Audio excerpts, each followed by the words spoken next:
Bien,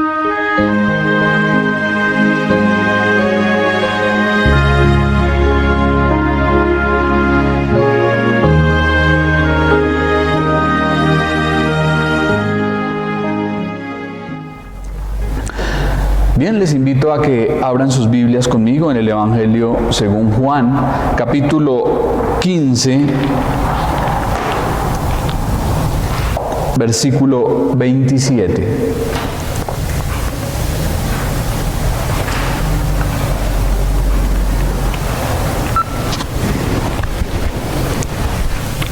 Vamos a darle observación a la palabra de Dios. Evangelio según Juan, capítulo 15, versículo 27.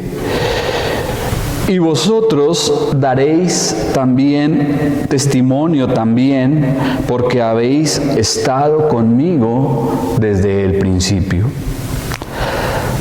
Capítulo 16, versículo 1. Estas cosas os he hablado para que no tengáis tropiezo.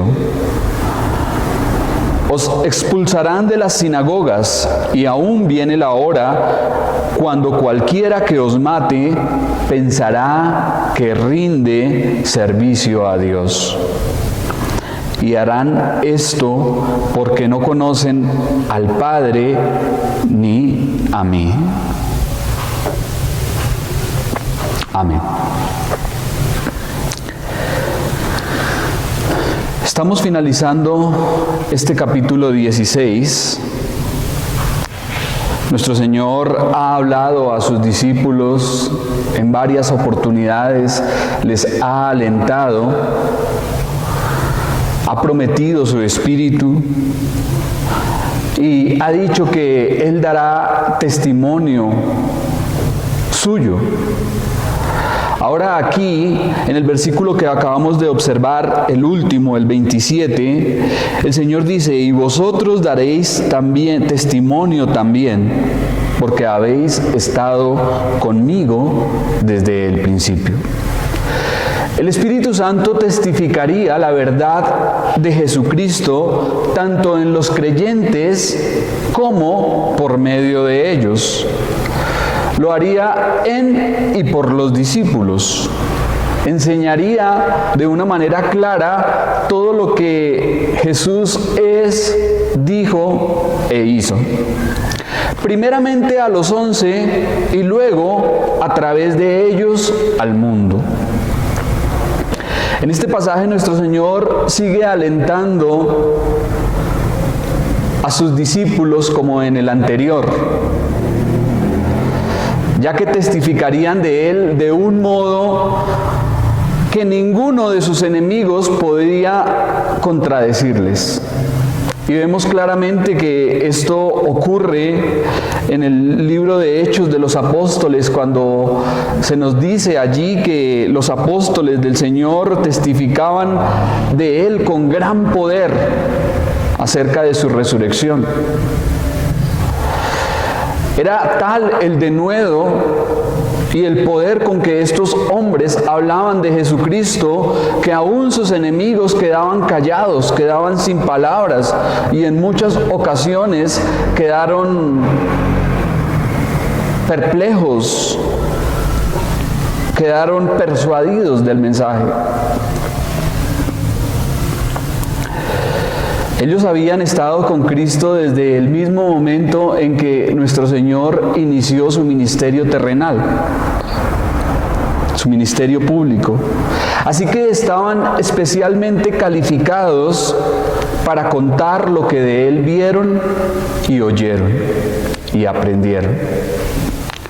Podían testificar de que era el impecable Hijo de Dios y el Salvador del mundo. La palabra testimonio viene de un término del cual se deriva la palabra mártir, que en el diccionario de la Real Academia Española significa persona que padece la muerte por amor de Jesucristo y en defensa de la verdad. Generalmente, testimonio de Cristo se asocia con la muerte. Y vemos que así ocurrió en el caso de la gran mayoría de discípulos de nuestro Señor. Dar testimonio de Cristo en muchas épocas de la historia y en muchos lugares significaba y representaba morir por Él. Sin embargo, estos hombres lo hicieron, entregaron sus vidas. En la ausencia del Señor, la iglesia es el instrumento de testimonio,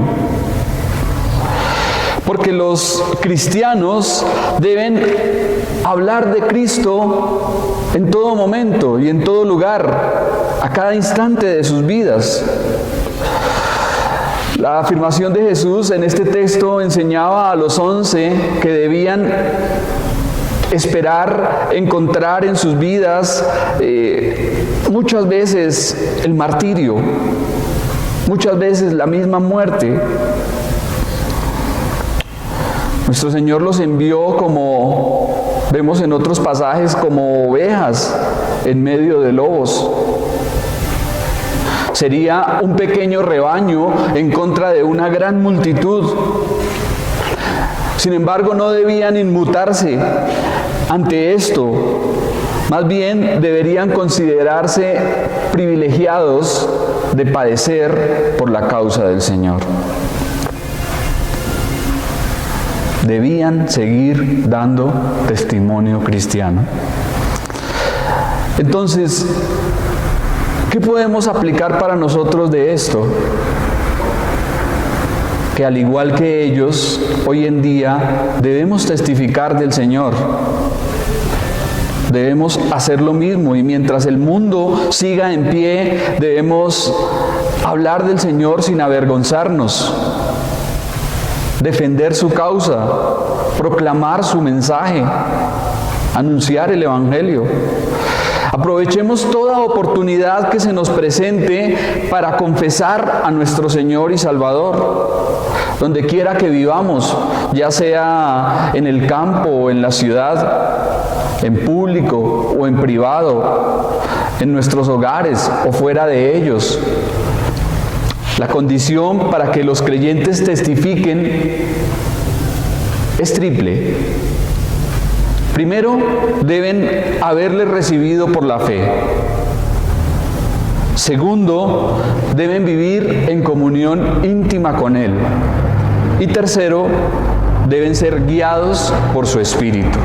El contexto nos ha venido hablando del Espíritu Santo, y nuestro testimonio será eficaz en el mundo cuando vayamos en el poder del Espíritu Santo. Si lo hacemos en nuestra propia fuerza, si lo hacemos en nuestros propios esfuerzos humanos, seguramente fallaremos y fracasaremos. Pero mientras estemos guiados y direccionados por el Espíritu de Dios, será un testimonio eficaz. En conclusión de este maravilloso capítulo, podemos decir: 1. Debemos permanecer íntimamente unidos a Él como el pámpano a la vid. ¿Recuerdan cuántas veces observamos en este capítulo la palabra permanecer? Permanecer. El Señor nos invita a estar todo el tiempo unidos a Él, porque también observamos que dijo: porque separados de mí, nada podéis hacer. También que debemos amarnos los unos a los otros, como el Señor nos ha amado. El mandamiento que nuestro Señor recalca en repetidas ocasiones en este capítulo: que se amen, pero no con cualquier clase de amor, sino con el amor que viene de Él, con el amor suyo, con el amor que Él ha demostrado y manifestado. Y en último, que debemos esperar odio y aborrecimiento del mundo y soportarlos con paciencia y no temerles. El mundo, como ya lo vimos, es un enemigo muy grande que como cristianos tenemos. El mundo aborreció a nuestro Señor Y la consecuencia natural y lógica es que también nos aborrezcan a nosotros y nos odien a nosotros. El mundo nos despreciará, seguramente el mundo nos rechazará, pero damos gracias al Señor por que si esto ocurre es una muestra muy grande de que estamos andando como a Él le agrada. De esta manera llegamos al final del capítulo 15 y continuamos con el capítulo 16, versículo 1. Estas cosas os he hablado para que no tengáis tropiezo. El capítulo que ahora empezamos es una prolongación del anterior, sin pausas ni interrupciones. Y el propósito de nuestro Señor en este pasaje es alentar a los suyos para evitar que se desanimen, que flaqueen, que caigan. En medio de este discurso de despedida, Jesús estaba preparando a sus discípulos para su salida del mundo. Recordemos que ese ha sido el contexto. Por lo cual empieza diciendo, estas cosas os he hablado, refiriéndose a todo este mensaje de hasta luego, que incluye tanto el anuncio del odio del mundo como la promesa del Espíritu dándoles testimonio. Conocer de antemano todo esto, saberlo anticipadamente, les ahorraría muchos fracasos y decepciones. En la Biblia de Jerusalén, este pasaje dice de la siguiente forma: os he dicho esto para que no os escandalicéis. Es decir, para que no tengáis tropiezo o alejamiento. El verbo escandalizar significa hacer tropezar o encerrarle en una trampa. Se refiere concretamente al gatillo. Y no hablo precisamente de un gato pequeño, sino de esa parte de la trampa o del arma que la activa. Y es generalmente donde se coloca la carnada. Siempre hay algo que activa la trampa. De modo que cuando el animal o la presa toca ese lugar, la trampa se activa y él cae. Y eso es lo que significa la palabra escandalizar. El mundo tiene múltiples maneras de tender tropiezo a los seguidores de Cristo. Nos seduce con trampas ingeniosamente elaboradas, por lo que Cristo nos prepara y advierte para conocerlas y evitarlas. Muchos animales silvestres tienen una habilidad especial para detectar y evitar las trampas de los cazadores. Tal vez llegan al lugar donde se encuentra la trampa y por el olfato o por los rastros o por lo que sea, ellos se dan cuenta de que se trata de una trampa y de esa manera escapan y no caen en ella. Y esto es precisamente lo que nuestro Señor quiere que entendamos, a detectar las trampas que el mundo nos pone, para que no caigamos en ellas, para que nos evitemos mucho dolor y seguramente también hasta la misma muerte. Por otra parte, la palabra escandalizar también da la idea de apartarse. Otras versiones dicen para que no se alejen del todo y para que no abandonen la fe. Cuando caemos, cuando tropezamos, nos apartamos del camino, nos alejamos. Entonces, por eso el Señor nos advierte aquí, para que no caigamos en las trampas que el mundo nos pone, que las evitemos, que escapemos de ellas y de esa manera nos mantengamos fieles al camino establecido. Seguramente los discípulos abrigaban la esperanza de todo judío que el Mesías establecería su reino y les libraría del yugo romano. En lugar de esto, Jesús les dice que van a morir, que van a sufrir y que, si es el caso, llegarán a perder la vida por su testimonio. Notemos que por adelantado nuestro Señor advirtió a sus seguidores para que cuando sufriesen no hubiesen desilusiones ni engaños. Podemos pensar en cuán distinto es el mensaje de nuestro Señor al de los mal llamados predicadores modernos, quienes hacen ver la cristiandad como la solución y la fórmula mágica para aliviar todo tipo de problemas, que diluyen el mensaje y ofrecen el cristianismo como si se tratara de un camino de flores en donde todo va a estar bien.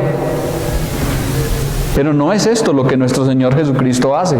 Él nunca oculta la verdad, nunca la escondió.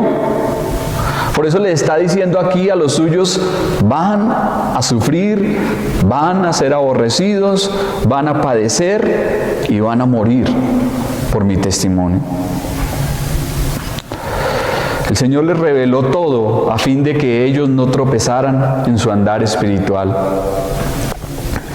Sin embargo, vemos que no hicieron caso y finalmente tropezaron. Cuando nuestro Señor fue arrestado, huyeron. Durante la crucifixión, la mayoría se escondió. Antes de la resurrección, todos perdieron la esperanza. Y después de la resurrección, dudaron. Hasta que el Espíritu Santo vino para estar con ellos y darles poder. Pero podemos pensar en cuántas personas seguían a nuestro Señor Jesucristo. Tal como lo vimos en el capítulo 6, al Señor lo seguía mucha gente, multitudes. ¿Y dónde quedaron esas multitudes después de que todo esto ocurre? Cuando se desató la persecución, muchos se apartaron, dice la historia. En momentos de crisis y de adversidad, muchos volvieron atrás. Algunos reconocieron que habían sido cristianos, pero que se habían apartado, que su fe había menguado y que finalmente le habían dado la espalda a Cristo. En medio del heroísmo de la iglesia primitiva, hubo muchos que no tuvieron la fe para resistir la persecución. Muchos que no tuvieron la capacidad de soportar y aguantar para mantenerse fieles a Jesús. Y esto es una realidad siempre, mis hermanos. Así como hay personas que permanecen, que continúan firmes, que se mantienen en Cristo y perseveran hasta el final, también hay muchos que en determinado momento vuelven atrás y el mundo les puede. Y por seguir al mundo, abandonan al Señor. Tristemente esto sigue ocurriendo hasta el día de hoy. Versículo 2. Os expulsarán de las sinagogas, y aún viene la hora cuando cualquiera que os mate pensará que rinde servicio a Dios. Aquí nuestro Señor advierte claramente a sus discípulos a qué deben atenerse, diciéndoles de antemano las medidas que los líderes judíos tomarían para frenar el avance del cristianismo. La expulsión de la sinagoga que le ocurrió al ciego en capítulos anteriores, le ocurriría también a ellos. Os expulsarán de las sinagogas, es decir, serán sacados de las asambleas, serán echados fuera de sus congregaciones. Y nosotros no alcanzamos a dimensionar todo lo que esto representaba y significaba para un judío. Para ellos la sinagoga era el sitio donde iban a tener comunión con Dios. Incluso los rabinos de aquella época les enseñaban que solamente sus oraciones eran eficaces en la sinagoga. Entonces, ser expulsados de la sinagoga representaba ser apartados de la comunión con Dios, quedar sin Dios. Era algo terrible para cualquier judío. Si había algo a lo que un judío tenía temor, era a ser expulsado de la sinagoga. Pero nuestro Señor aquí le está diciendo a los suyos que los van a expulsar de la sinagoga. La sinagoga era un sitio clave en la vida judía. Y existían dos clases de expulsión. Había una temporal y otra permanente. Sin embargo, en el siglo I, los rabinos desarrollaron un juramento de maldición relacionado con Cristo, con el cual deseaban excluir a los cristianos de los servicios de la sinagoga.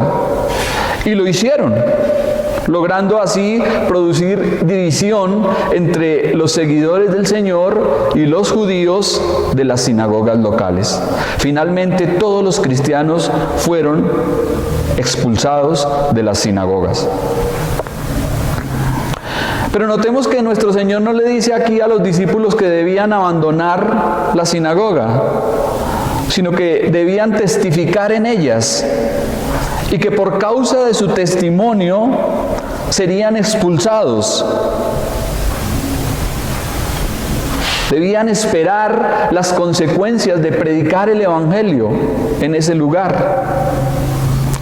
Jesús predijo el azote de la religión en las espaldas de los genuinos creyentes. Un comentarista dice: la creación de una nueva iglesia solo es correcta cuando va precedida de la excomunión. Y eso es precisamente lo que hemos visto a lo largo de la historia. Las religiones tradicionales se han levantado como fieras en contra de los verdaderos creyentes. Lo hemos podido ver a lo largo de toda la historia.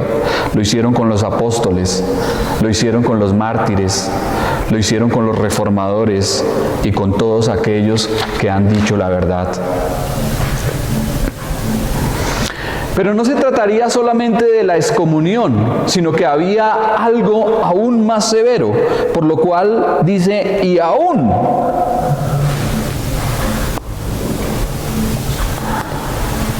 Ese aún puede entenderse como no solamente esto, sino que viene algo más trágico y más terrible para ustedes.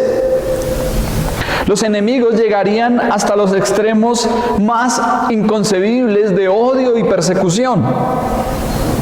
En verdad, la gente los mataría convencidos de que estaban agradando y rindiendo servicio y ofrenda a Dios. ¡Qué tremendo! Lo que nuestro Señor está profetizando acá, lo que nuestro Señor está anunciando. Que llegarían a matarlos con la idea y el pensamiento de que lo que estaban haciendo estaba bien y estaba agradando a Dios. Y vemos que cuando Saulo participa en el asesinato y martirio de Esteban, este hombre estaba convencido de que estaba haciendo lo correcto.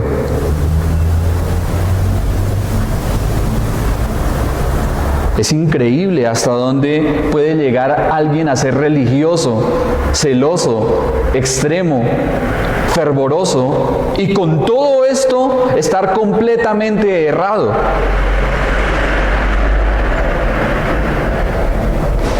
Alguien dijo: la sangre de los mártires ha sido la semilla de la iglesia. Todas las personas que han muerto por causa del testimonio de Cristo, en lugar de frenar el avance del Evangelio, han sido de bendición para la humanidad. Todos los hombres que han muerto y que han derramado su sangre han impulsado y acelerado la obra de Dios en la tierra. Desde el primer siglo hasta el presente, la historia está repleta de relatos de martirio de seguidores de Jesús. Y lo vemos hoy en día. Buscamos por el internet, miramos por las noticias y todavía encontramos que en tal país asesinan a 30, 40 cristianos. Hasta el día de hoy, esta es la realidad. Y las palabras de nuestro Señor son tan apropiadas como si las estuviese diciendo en esta misma mañana. La ceguera de muchos puede llegar a tales extremos que consideren hacer una buena obra, cuando en realidad están cometiendo un gran pecado. Y podemos preguntarnos, pero ¿cómo puede alguien llegar a pensar que está matando a otro, que está asesinando a alguien y que está haciendo algo agradable a Dios? Diríamos, qué absurdo, pero eso es lo que hemos visto y eso es lo que ocurre. Eso es lo que siempre ha ocurrido. El fervor y el celo religioso no demuestran en lo más mínimo que la religión de alguien sea la correcta.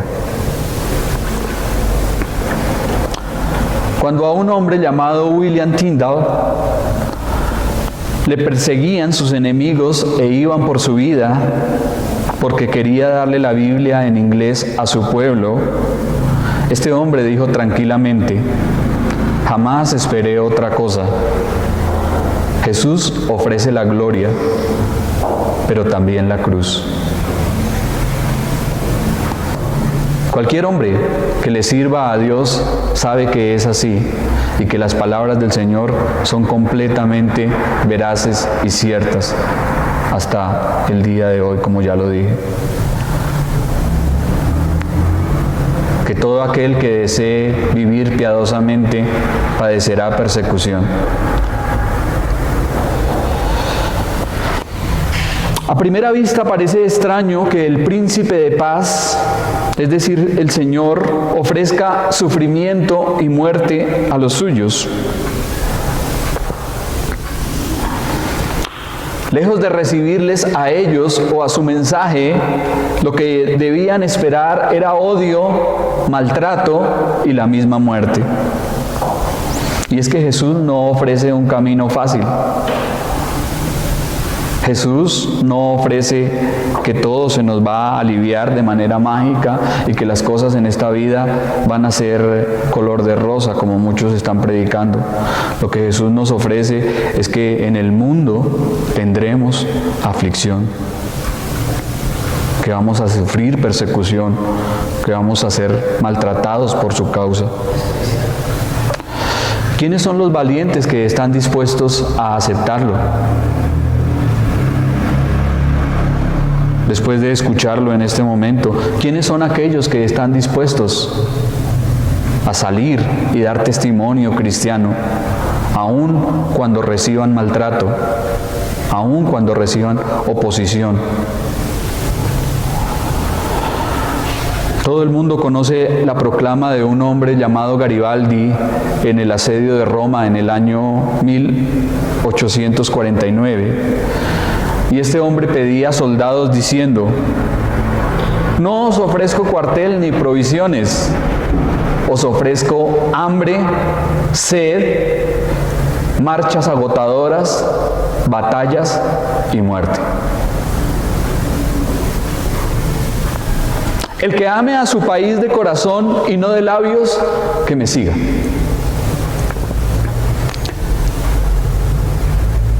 Y esto es lo mismo que nuestro Señor nos está diciendo el día de hoy. No les ofrezco comodidades, no les ofrezco placeres, no les ofrezco cosas fáciles. Les ofrezco una cruz, les ofrezco odio, les ofrezco sufrimiento y, llegado el caso, la muerte. Discípulos de esta clase son los que nuestro Señor Jesucristo continúa buscando. Hombres que estén dispuestos a dejarlo todo, a darlo todo, a negarse a sí mismos para servirle a Él.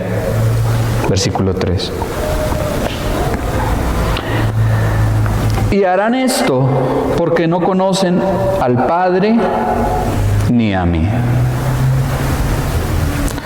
Esto se refiere a toda clase de oposición y medidas tomadas en contra de los discípulos para detenerles y callarles. La verdadera causa de la enemistad y la persecución sería la ignorancia ciega de Dios.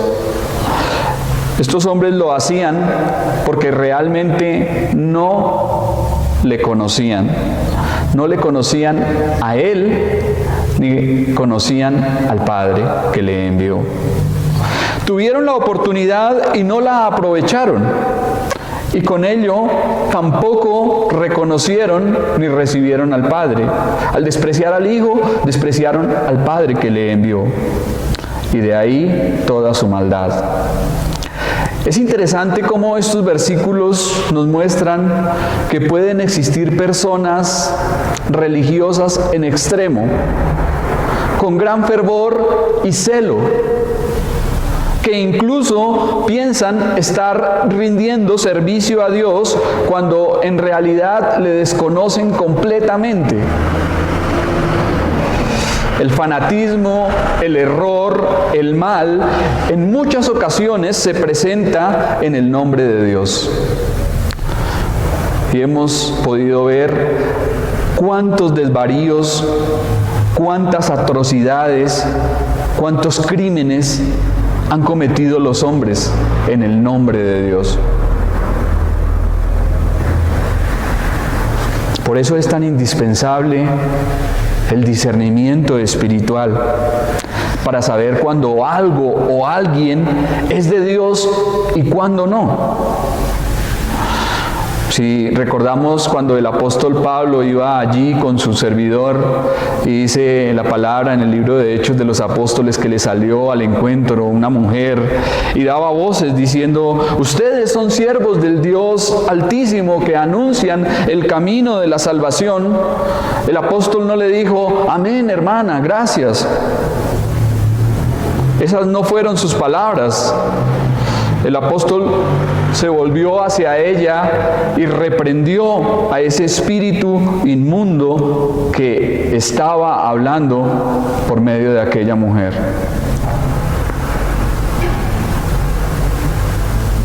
Conocer a Dios implica una relación personal e íntima con Jesucristo.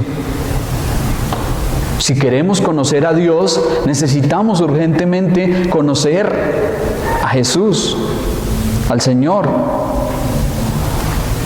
Si se tiene a Cristo, se le conoce.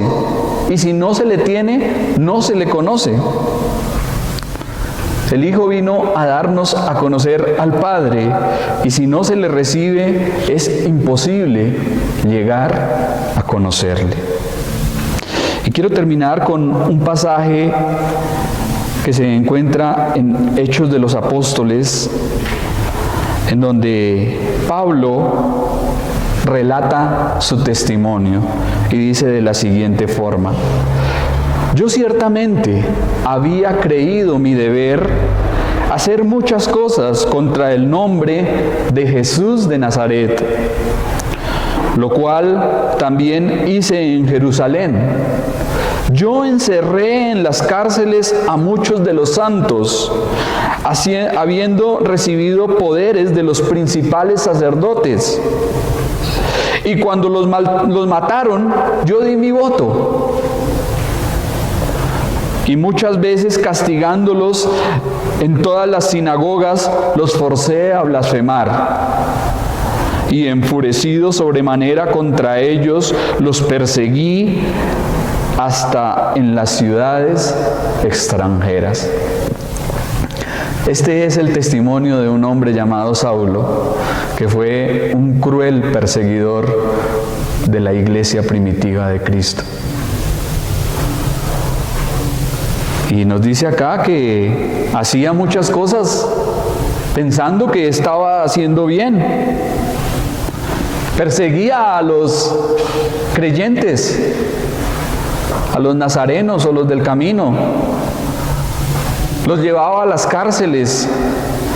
Recibía las cartas de los principales sacerdotes para ir y apresarlos. Luego los forzaba y los obligaba a blasfemar de su fe. A muchos de ellos mató y asesinó. Pero el día en que este hombre tuvo un encuentro personal con Jesucristo, ese día su vida cambió. Ese día fue alguien diferente y pasó a ser el perseguido en lugar del perseguidor.